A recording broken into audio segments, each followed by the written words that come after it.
وجهه الكريم اما بعد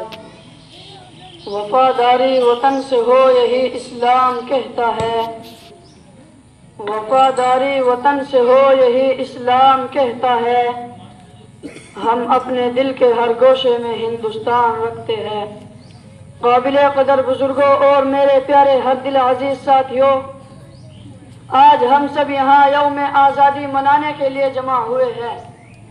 آزادی سے پہلے ہم انگریزوں کی غلامی کی زنجیروں میں جگڑے ہوئے تھے انگریز حکمران بھارتیوں پر ظلم و ستم کرتے تھے مسلسل جد و جہد اور قربانیوں کے بعد ہمارا ملک ہندوستان 15 اگست 1947 کو آزاد ہوا اور بھارت سے انگریزوں کی حکومت کا خاتمہ ہوا اس لیے ہر سال ہم 15 اگست کو جشن یوم آزادی بڑے جوش و خروش سے مناتے ہیں آج کے اس خوشی کے موقع پر ہم خلوص محبت کے ساتھ آزادی کی لڑائی میں حصہ لینے والے وطن کے عظیم رہنماؤں اور شہیدوں کو یاد کرتے ہیں جنہوں نے اس ملک کے لیے اپنی جان کی قربانی دی جیلوں کی سلاخوں میں رہے اور اپنا سب کچھ اس ملک کی آزادی کے لیے قربان کر دیا آزادی کی لڑائی کے شروعاتی دور کے متوالوں میں بنگال کے نواب سراج الدولہ شہید اعظم شیر میسور ٹیپو سلطان شہید اور مولانا احمد اللہ شاہ جیسے بے شمار رہنما شامل ہیں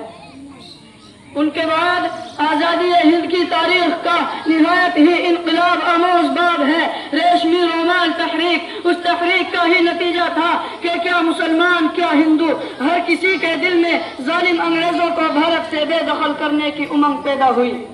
اس تحریک کے بانی مولانا محمود الحسن دیوبندی رحمت اللہ علیہ اور مولانا عبید اللہ سندھی تھے اسی طرح آزادی کی اس تحریک کو شہید اشفاق اللہ خان شہید بھگت سنگھ مہاتما گاندھی مولانا ابوالکلام آزاد پنڈت جواہر لال نہرو ڈاکٹر بابا صاحب امبیڈکر وغیرہ نے آگے بڑھایا